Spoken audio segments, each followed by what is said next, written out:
This Sunday, war in Israel. Prime Minister Netanyahu declares Israel is at war after Hamas militants launched a surprise attack from Gaza. Hundreds have been killed and thousands wounded. Israeli soldiers and civilians have been taken as hostages. The United States stands with Israel.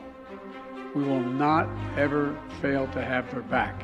This is not a moment for any party hostile to Israel to exploit these attacks to seek advantage. How should the U.S. respond to the crisis? My guest this morning, Secretary of State Antony Blinken and Republican presidential candidate Nikki Haley, plus Republican rebellion. The office of Speaker of the House of the United States House of Representatives is hereby declared vacant. The House votes to remove Kevin McCarthy as Speaker, leaving the House without a leader for the first time in history. Nobody trusts Kevin McCarthy. Getting 200 Republicans to trust you isn't enough to stay Speaker. I don't regret standing up for choosing governance over grievance. Will Republicans be able to unite to pick a new Speaker? I'll talk to Republican Congressman Matt Gaetz of Florida, who led the move to oust McCarthy. Joining me for insight and analysis are NBC News Chief Washington Correspondent Andrea Mitchell, NBC News Senior Capitol Hill Correspondent Garrett Hake, Wall Street Journal columnist Peggy Noonan, and Kimberly Atkins-Storr, Senior Opinion Writer for the Boston Globe. Welcome to Sunday. It's Meet the Press. From NBC News in Washington, the longest-running show in television history, this is Meet the Press with Kristen Welker. Good Sunday morning. Israel is at war after Hamas launched a surprise multi-front attack from Gaza, which Israel says has killed more than 300 and wounded at least 1,500. The timing adding to the devastation. It is the largest attack on the state of Israel since the 1973 Arab-Israeli War, almost exactly 50 years ago. The bombardment began with thousands of rockets launched into Israel. Hamas gunmen used explosives to breach the border fence, crossing with motorcycles, pickup trucks, paragliders, and boats. Israel's military confirms both civilians and soldiers have been abducted, taken as hostages into Gaza. More than 300 people have been killed in Gaza in retaliatory strikes and nearly 2,000 wounded. This morning, the war threatens to expand as Israel exchanged strikes with Hezbollah in the north. The attack comes at a time of deep divisions and political instability in Israel. And as the U.S., Israel, and Saudi Arabia have been negotiating what would be an historic diplomatic agreement opposed by Iran, everyone was caught off guard in a stunning intelligence failure from Israel to Washington, with one senior U.S. military official saying, "We were not tracking this." On Saturday, a flurry of urgent calls, President Biden speaking with Prime Minister Netanyahu. The United States stands with Israel. We will not ever fail to have their back. We'll make sure that they have the help their citizens need and they can continue to defend themselves. My colleague Raf Sanchez is on the ground in Sderot, Israel. And Raf, we see the disturbing images behind you. What is the very latest there? Yeah, Kristen, I am standing in front of all that remains of an Israeli police station that was overrun by Hamas gunmen yesterday. This was the scene of a 20-hour, very intense gun battle as Israeli forces tried to regain control. And if my colleague Dave Copeland just swings the camera around here, you can see, Kristen, all over this scene, we are seeing cars like this in ruins. There is a boot from what may be a member of the Israeli security forces. And back there in the rubble, Kristen, all morning, we have been watching as they have been pulling bodies out of the debris. Under our feet are the shell casings, a sign of how intense the fighting was. And overhead, we are hearing Israeli fighter jets carrying out a punishing round of airstrikes inside of Gaza. But more than 24 hours on from this surprise attack, Israeli forces are still not fully in control on the ground. There are reports of continued fighting with pockets of Palestinian militants. And as we drive the highways of southern Israel, we are seeing all evidence pointing to a large-scale Israeli ground incursion in the works. We are seeing tanks and artillery being moved into position. Now, Kristen, that would be a complex military operation, but on top of that, it is a hostage rescue operation, unlike anything perhaps the world has ever seen. The Israeli military has now confirmed that there are both Israeli soldiers and civilians being held captive by Hamas, by Palestinian Islamic Jihad, inside of Gaza. Some of the videos we have seen on social media are absolutely harrowing. A young woman who is attending a dance party in the fields near Gaza being carried away on the back of a motorcycle. Videos then showing her inside Gaza, but this morning her fate is unknown, along with the fates of so many other of these Israeli captives, these Israeli hostages. And you can guarantee, Kristen, that that is weighing very heavily on the minds of Israeli decision makers from Prime Minister Benjamin Netanyahu on down, as they try to figure out what is the best course of action to get these people back safe and to exact what Prime Minister Netanyahu says will be massive retaliation for this surprise attack. Kristen. Those images just devastating. Ralph Sanchez, thank you. Please do continue to stay safe. And joining me now is Secretary of State Antony Blinken. Mr. Secretary, welcome back to Meet the Press. Morning, Kristen. So the big question on everyone's mind, Mr. Secretary, how did the United States miss what Hamas was planning? Well, first, put this in perspective, and you've heard this from your correspondents as well. This is the worst attack on Israel since the Yom Kippur War in 1973, almost exactly 50 years ago. But there's also a big difference. That was a state-on-state conflict, army against army, with clear front lines.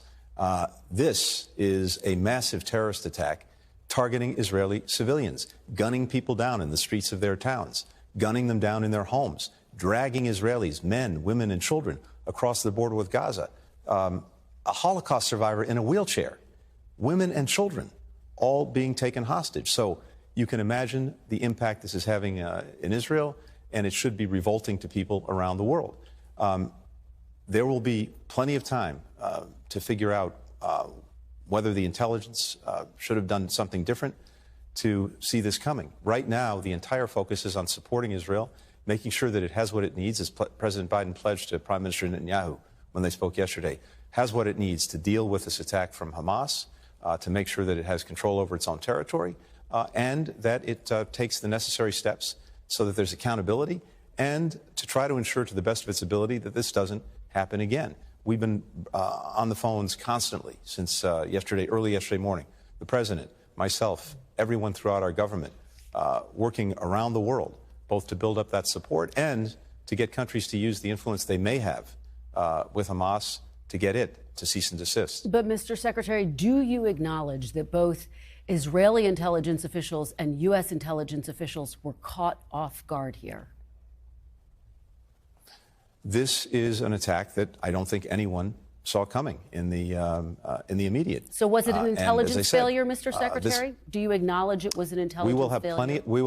We will have plenty of time to. The Israelis will have plenty of time to look into that.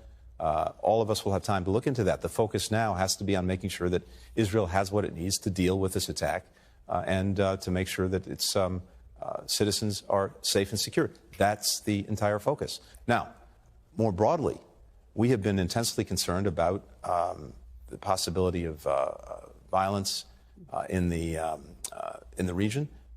We have been working intensely with Israelis and Palestinians and other countries to try to make sure that that was avoided. The challenge is this: we brought Israelis and Palestinians together in Aqaba and Sharm el-Sheikh to make sure that neither took steps that could lead to conflict, and that was an ongoing effort.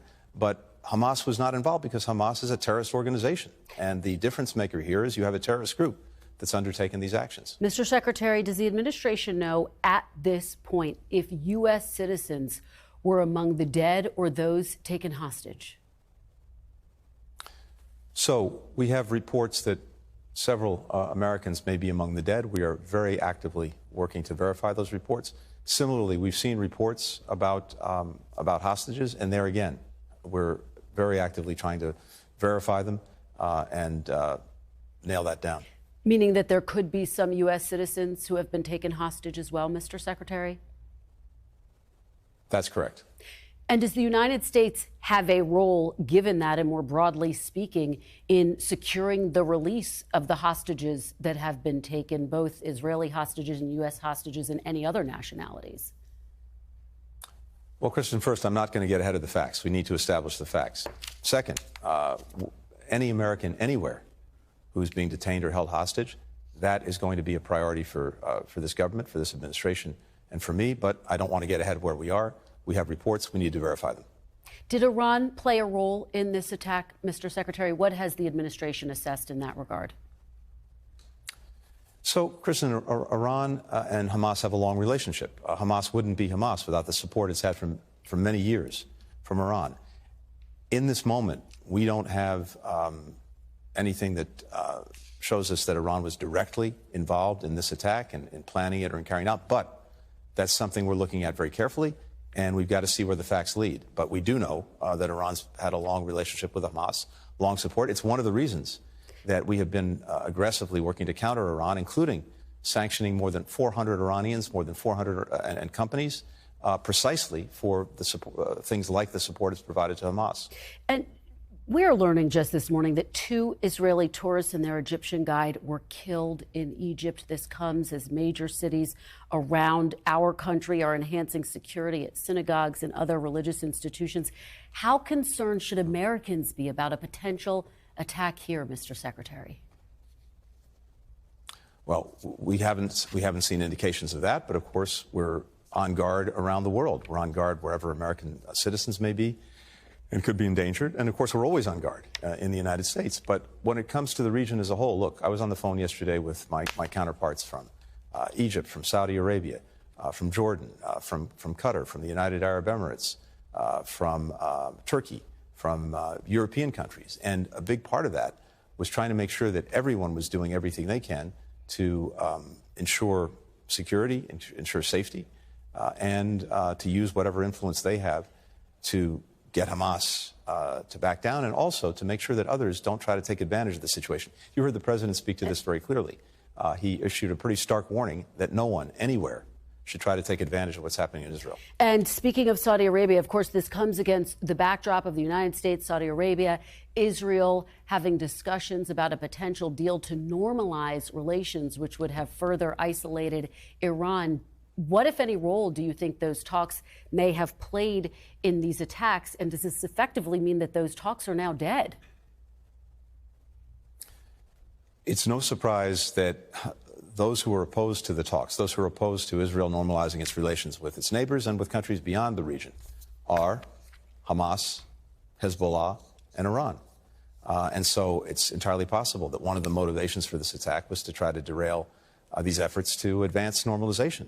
Something that is very hard. There are a lot of really challenging issues to work through. We're in the process of trying to do that. But the result would be, if we were able to get there, a much different path for the region and for the future.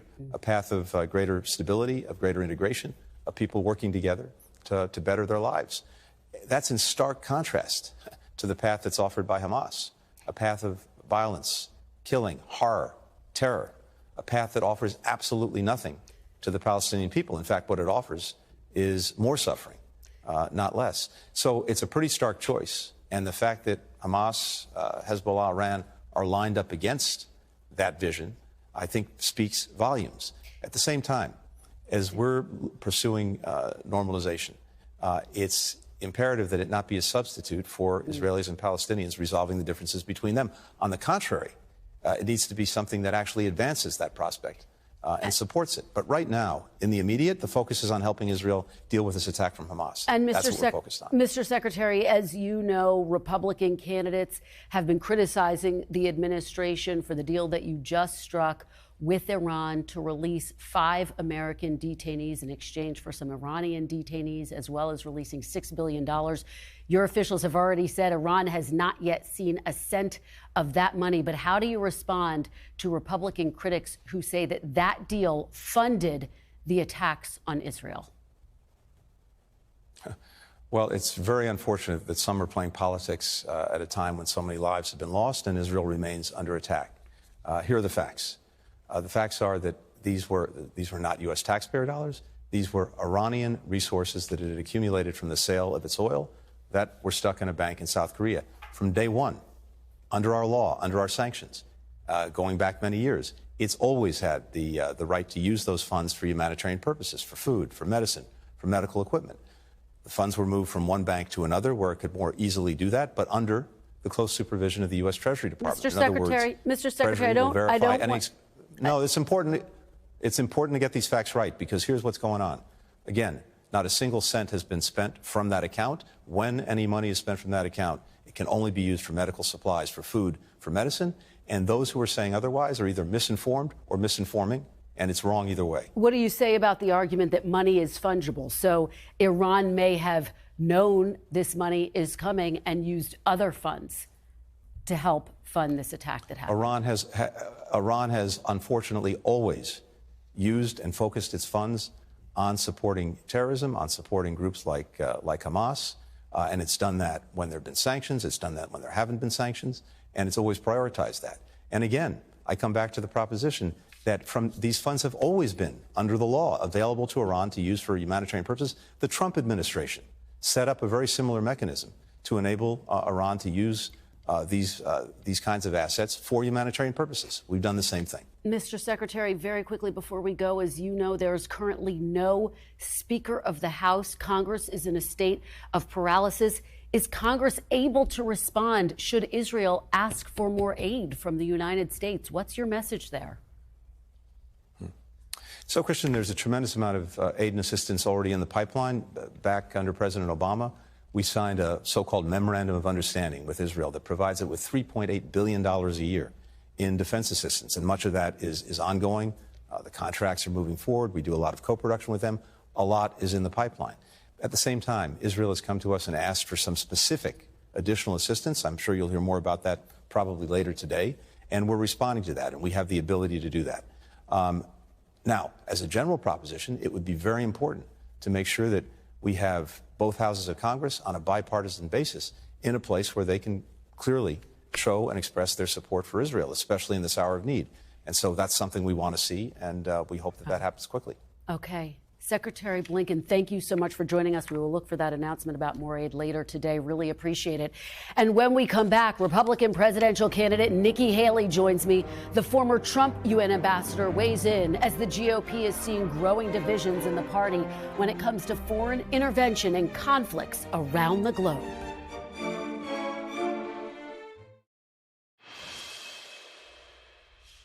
Welcome back. Republican candidates for president were quick to condemn the attack on Israel and to blame President Biden.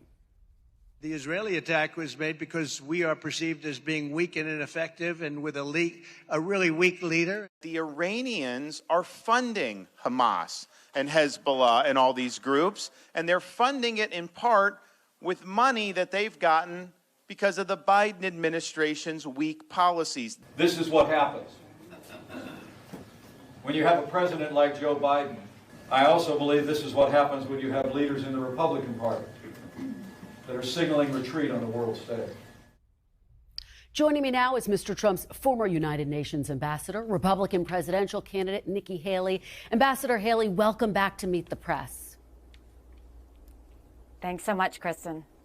Well, I want to start off, Ambassador, by getting your reaction to the horrific events that unfolded in Israel yesterday.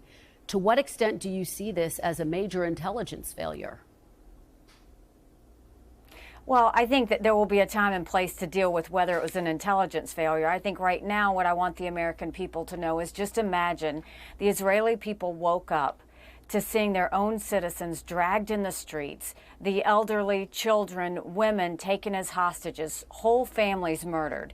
And so now today, the Israeli people and the country are having to face the fact that their loved ones are being deployed, that they are having to go to the front lines to defend their country, that businesses are having to be shuttered because their workers are leaving to go defend the country, and because they've had a massive terrorist attack. And so I think that prayers for determination and strength for the Israeli people.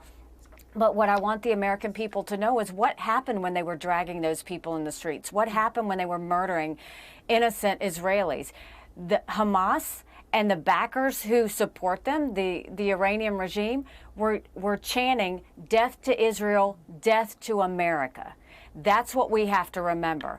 We are united with Israel because we are united because both Hamas, Hezbollah, the Houthis, and the Iranian backers, they hate us. And we have to remember that what happened to Israel could happen here in America. And I hope that we all unite and stand with Israel because they really need us right now.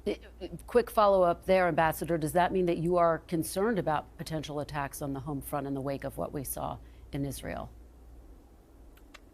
I have been concerned. I have been terribly worried about the fact that Iran has said the easiest way to get into America is through the southern border. We have an open border. People are coming through. They're not being vetted. We don't need to wait for another 9/11. You also look at the fact that, Kristen, America is incredibly distracted and incredibly divided. And when America's distracted, the world is less safe. And look at what happened to Israel. They waited for them to be distracted. And that's when your enemies move in. America needs to wake up. We need to put this negativity and division behind us. And we need to focus on national security for ourselves and for our friends and start thinking about what it's going to take to get America strong again. I want to drill down with you on some of those divisions. Yesterday, almost all of your Republican rivals blamed the Biden administration for this attack, as I just discussed with the secretary, citing the deal they made with Iran. You just saw the Secretary of State effectively say there is no link between that deal and the horrific attacks that unfolded yesterday. Do you think it was irresponsible of your rivals to level that allegation without any evidence or proof?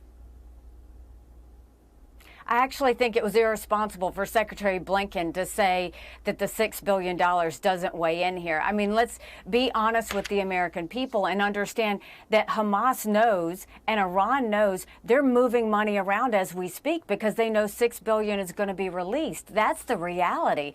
When I was at the United Nations, you saw that when those planes full of cash sent by Obama to Iran, I went to the International Atomic Energy Agency. I met with them. What happened was those funds were sent to Hezbollah in Lebanon. They were sent to Hamas in Gaza. They were sent to the Houthis in Yemen.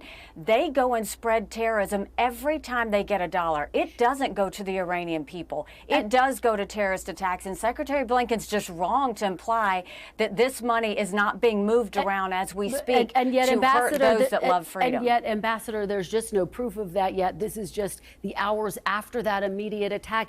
Is it irresponsible to level that charge when you really don't have any evidence of that at this point in time? The evidence is, look at what the Iranian people have done to freedom-loving people around the world. Look at what the Iranian people, the Iranian regime has done to threaten Israel over the years. To think that they're not moving money around is irresponsible to say that to the American people. They are moving money around to threaten those they hate. They hate Israel. They hate America.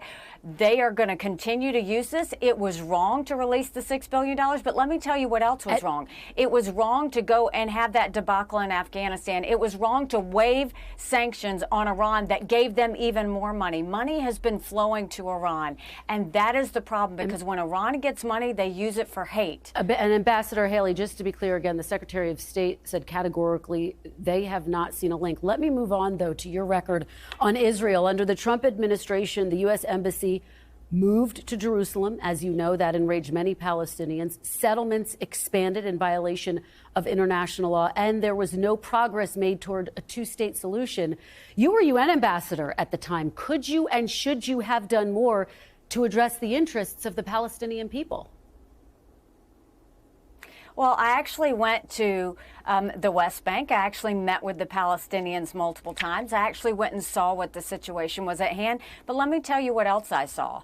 I saw tunnels underneath Israel, underneath schools. What they would do in those tunnels is they would store arms, they would store ammunition, they would store things so that they could go and take that ammunition to hurt people across the border. They put these tunnels underneath schools because they knew that Israelis valued life. They knew that Israelis Israelis would not go and hurt innocent people. That's what we're dealing with. So I've been in those tunnels. I've seen what has happened. I've seen the graffiti all over those buildings that have tried to say that they want to kill as many Israelis but Ambassador, and Jews as they can. Did you bear responsibility to do more to try to move toward a two-state solution while you had the chance to do so?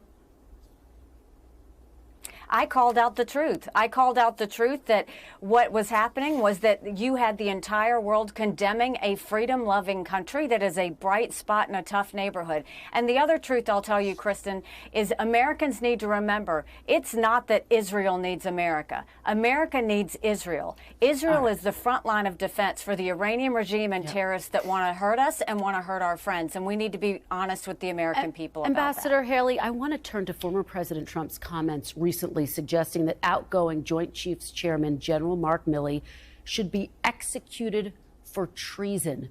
Do you believe those comments in and of themselves mark a threat to the United States national security? Are they disqualifying? I just think it's irresponsible. I mean, you don't need to say things like that. I think that any man or woman that has served our country deserves the highest respect. My husband is a combat veteran. He is deployed right now.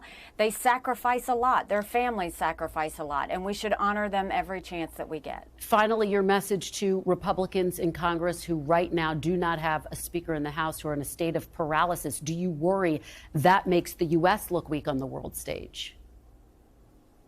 I would remind Republicans, don't chase Democrat chaos with Republican chaos. We need to come together. We need to focus on national security. We need to focus on the fact that, 60% of Americans are living paycheck to paycheck, that crime is at unprecedented levels, that our children are lacking in reading and math, that we have an open border, and that China's preparing for war with us. We need to get united. We need to focus on the issues that are facing us, and we need to do that now. There's no time to waste. All right. Ambassador Nikki Haley, thank you so much for joining us this morning. We really appreciate it.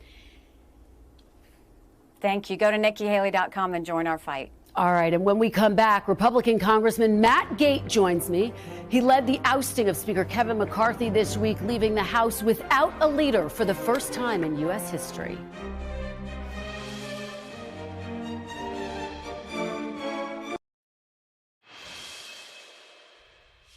Welcome back. After just 9 months, Kevin McCarthy became the first House Speaker in history to be voted out of the job. Here's how members of Congress are describing the chaos on Capitol Hill. Quote, "One has to wonder whether the House is governable at all."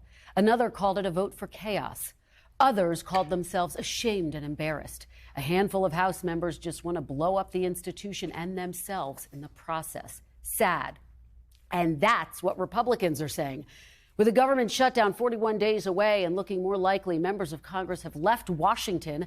A speaker election is planned for Wednesday, but the fight for the job could drag on for weeks. I'm joined now by Republican Congressman Matt Gaetz of Florida. Congressman Gaetz, welcome to Meet the Press. Oh, thanks so much for having me, Kristen. I want to start off with recent comments by the now ousted Speaker of the House, Kevin McCarthy, who said just yesterday the fact that the House of Representatives is leaderless at this important moment, he says, quote, "Why would you ever remove a speaker during a term and, quote, raise a doubt around the world?" Did your actions this week to remove the speaker undermine U.S. national security and safety? Well, I don't think that other countries think about Kevin McCarthy's speakership quite as much as Kevin McCarthy does. We'll have a new speaker next week, and we'll be prepared to do our work.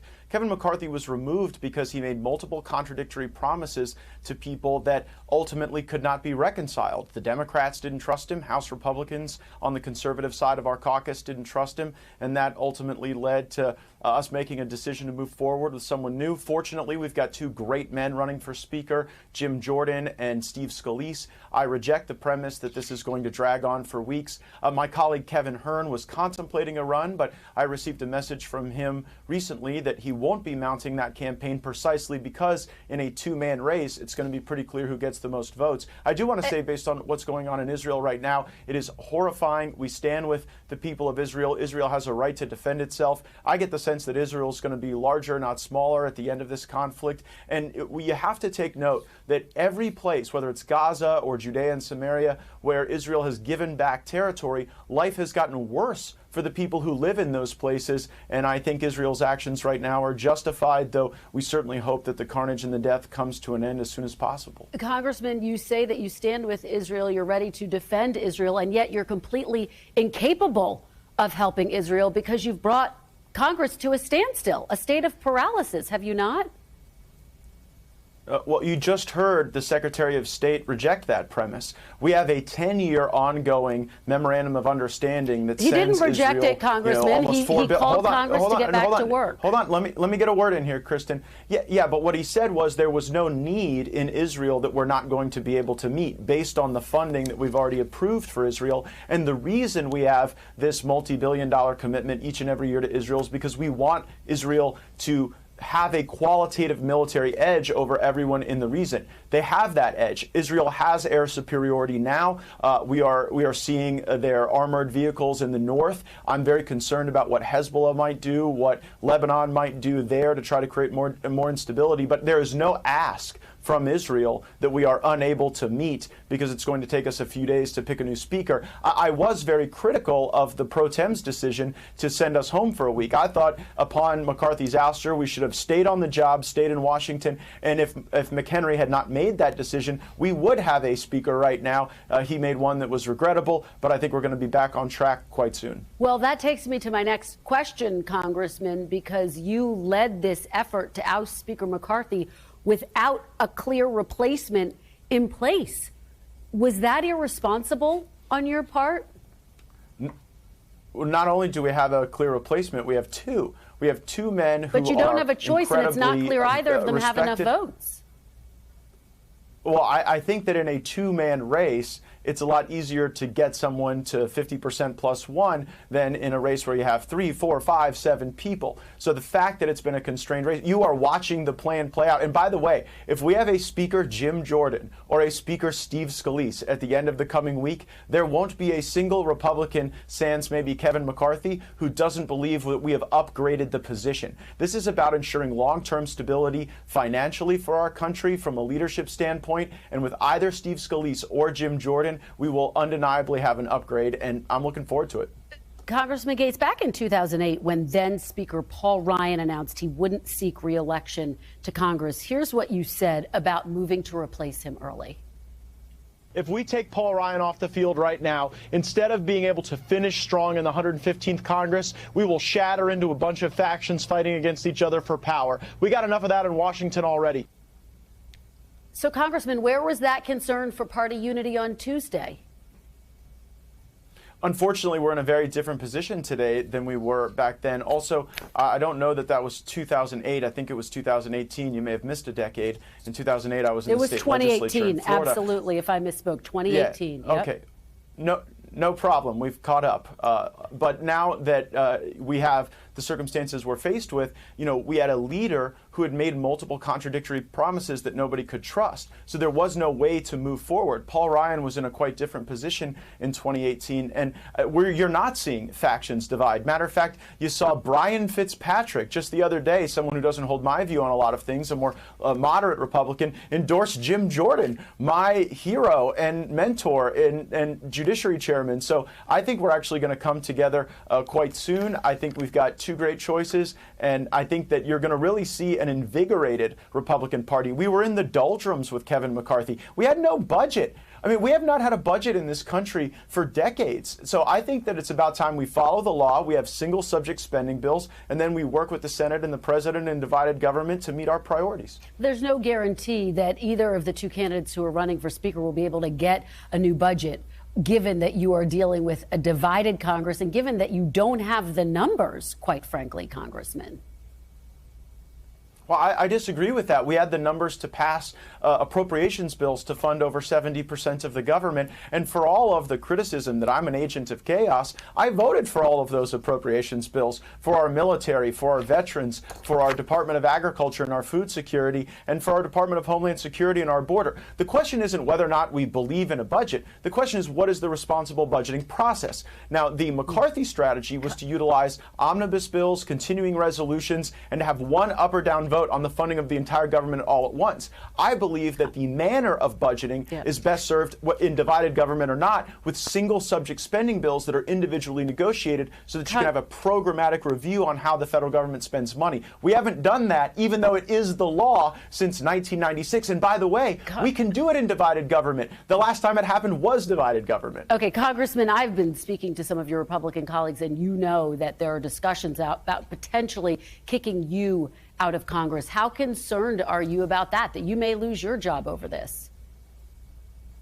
Well, the voters of Florida's 1st Congressional District sent me here with about 70% of the vote, so I think that anyone trying to kick me out of Congress because they didn't like me would have a bone to pick with them. But think about what we're saying. I'm the guy saying we need a budget, that we need to follow the Budget Control Act of 1974. And because merely I wanted to hold Kevin McCarthy to his own word that he would follow the law. If you lose your job, is it worth it? If you lose your job, will it be worth it? Absolutely. Look, I am here to fight for my constituents, and I'm here to ensure that America is not on a path to financial ruin. Your average American family right now is spending $700 more each and every month for the same household goods and services. We are about to refinance $8 trillion in debt from low interest rates to high interest rates. That's going to mean that the APR on every American credit card is about to go up. People are going to be crushed, and debt and inflation are driven by government spending that cannot continue. We're spending $7 trillion a year and only taking in $5 trillion. So to me, people who are willing to drive $2 trillion annual deficits are the agents of chaos. The people who want budgets are actually agents of regular order. Congressman, respectfully, you voted for those tax cuts under the Trump administration, which helped create that $8 trillion deficit that you're talking about right there. Did you not? Is this not, as some of your critics would say, hypocritical given that? No, I voted against 10 continuing resolutions. But you during voted the Trump for the era, tax cuts. and I actually voted against the budget that created the platform for the reconciliation of those tax cuts because it didn't balance. I agreed with Senator Rand Paul at the time that we should do the tax cuts with offsets and balanced budgets. There is a key distinction, though. In the Trump years, the economy was growing, wages were growing, capital was coming back to our country, GDP was growing at a far faster rate than it is now. So it's different when the economy is growing and people are doing better. Now there's more debt, more inflation. There's no plan. People are doing worse, and that's why I think we need a better track. Congressman, just to put a fine point on it, Jordan or Scalise, who's going to get your vote this week? I want to hear both of their specific plans on spending and on single subject appropriations bills. Will you vote for whoever has the most support? Yes. Okay. Yes, if either of those men get the most support in the Thank you very conference, much. I'm eager to vote for him on the floor. Thank you, Kristen. Congressman Matt Gaetz, thank you. Appreciate it. And when we come back, voters in a key battleground state tell me they are deeply unsatisfied with their choices in 2024.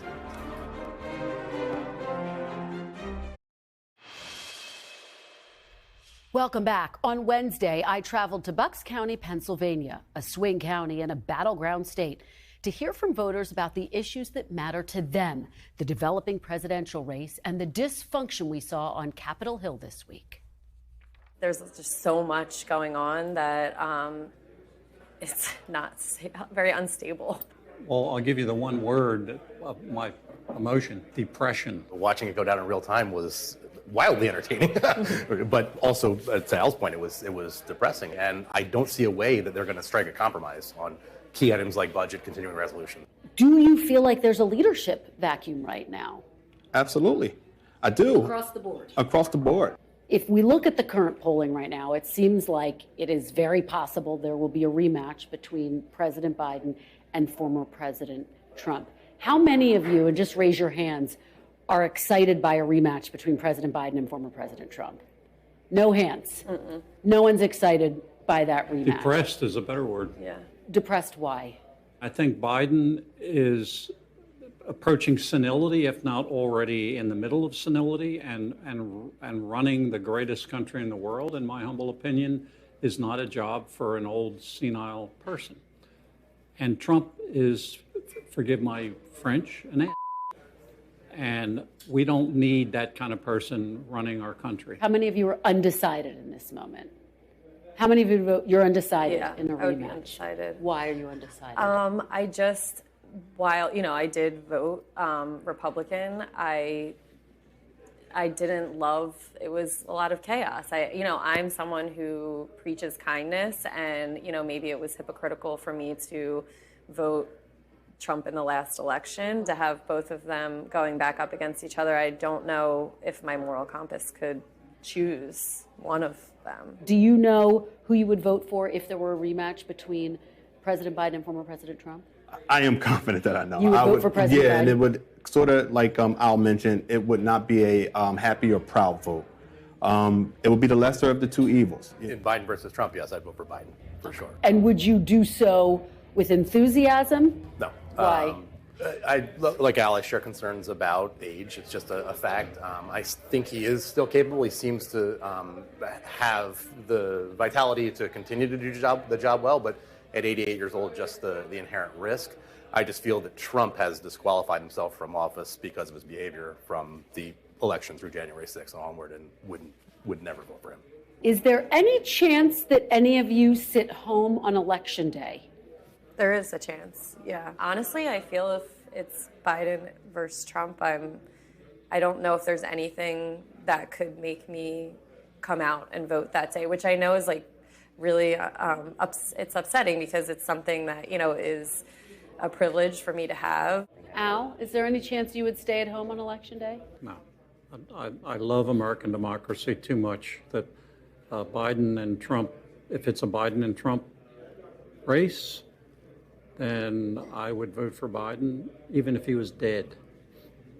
No chance I'd stay home. And I'm a Republican.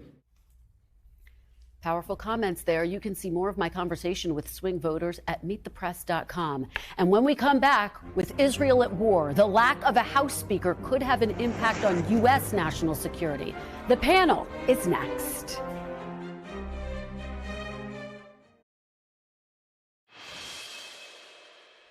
Welcome back. The panel is here. NBC News Chief Washington Correspondent and Foreign Affairs Correspondent Andrea Mitchell, NBC News Senior Capitol Hill Correspondent Garrett Hake, Kimberly Atkins-Storr, Senior Opinion Writer at the Boston Globe, and Wall Street Journal columnist Peggy Noonan. Thank you to all of you for being here on a very busy Sunday. Andrea, I want to start with you to sort of set the table here and take us behind the scenes of how these horrific attacks unfolded. I mean, there is a backdrop to all of this that you have been reporting on for quite some time. No, absolutely. But first of all, the news that the Secretary of State made with you just this morning, which is that they are looking into reports that Americans could be among the hostages and among the dead killed in this horrific attack, the surprise attack, and the surprise factor, the intelligence failure, clear in Israel, potentially because of its domestic problems, the big divisions for a year, those protests, which affected the intelligence community and the military as well. It's a big distraction. The possible distraction here, our own divisions here in the U.S., not focused on that. And the fact that they were really focused a lot on trying to reshape the Middle East, reshape the map, a very big potential deal with Saudi Arabia, which would isolate Iran further.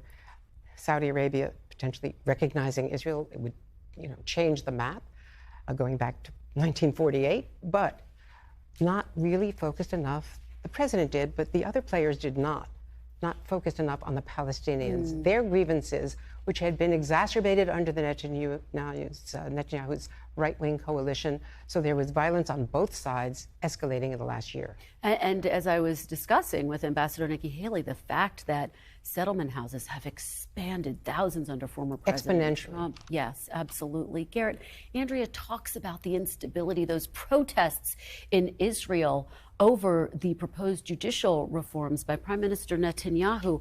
We are seeing instability right now. I was just talking, obviously, to Congressman Matt Gaetz about it and asking him, what can Congress do if Israel asks for more aid? Talk a little bit about you're reporting. Is Congress in a position to deal with this crisis, both in terms of intelligence briefings and in terms of providing any more aid if asked? Not immediately. I mean, they'll get the briefings that they need, and that could happen fairly quickly. Members have already started getting some unclassified briefings. Even the Speaker pro tem, we understand, could get the same information that would normally be available to the Speaker if the administration wants to make that happen. It is the White House's intelligence. They can make it available to whom they see fit. But in terms of acting quickly, whether to pass a supplemental appropriations bill to get more money to Israel, that's not going to happen, at least until you have a Speaker. We don't even have a Senate-confirmed ambassador to Israel right now. Jack Blue's been nominated, but the Senate hasn't even held a hearing on that yet. So there's plenty of work for Congress if they wanted to jump into this space more aggressively. The reality is, over time, Congress has ceded so much of its national security authority to White Houses past and present anyway, but there is room for them here if they can get their act together this week. Peggy, such an important point. There's not even an ambassador confirmed, and these tensions go back decades, years. Oh, God, yes. And it all takes place within the context, what's happening now, of what we are discussing. A sense of civic instability in Israel. The controversialness of Prime Minister Netanyahu, his decisions, the whole sense that that country is going at itself. It was vulnerable. They went at it. And in return, in the United States, there's a sense, you look to the U.S., what are we thinking? And there was, unfortunately, this week, that awful chaos on the House where one of our great parties, we have only two, looked like it was being taken over by flakes and eccentrics, and it didn't look too stable either. So a difficult time, which adds to this difficult moment. And notwithstanding what Garrett said, that the most of the national security and foreign relations ball has been ceded to the White House, it has not gone unnoticed in the world what the instability in the House is doing. This is supposed to be the leader. We're supposed to be the leader of the world, and we have a party that cannot even seem to govern itself, barely be able to pass a budget. That certainly has led to the instability abroad and the lack and the concern among our allies that it's maybe giving our adversaries an advantage. We have less than a minute for all of you. Final thought. You heard the frustration among those voters there that I interviewed. Andrea, we are discussing this in a moment of deep frustration here at home. Deep frustration. This is not good for President Biden, for the administration, in any context, because it's an unexpected event. Jake Sullivan only a week ago was saying that the Middle East is quieter. He said, unless something else happens. Well, something else did happen. It sure did. To me, a ton of pressure on Republicans this week to get their act together and elect a speaker, prove they can do it. Matt Gaetz saying that he would support either Jim Jordan or Steve Scalise makes me a little more optimistic they may. With that focus group, third-party thinking, I think the biggest thing third party has to do is prove that in this stasis they could actually do something and make it better. Yes or no, Speaker, this week? I don't know, but okay. We'll see. That's all for today. Thank you for watching, because if it's Sunday, it's Meet the Press.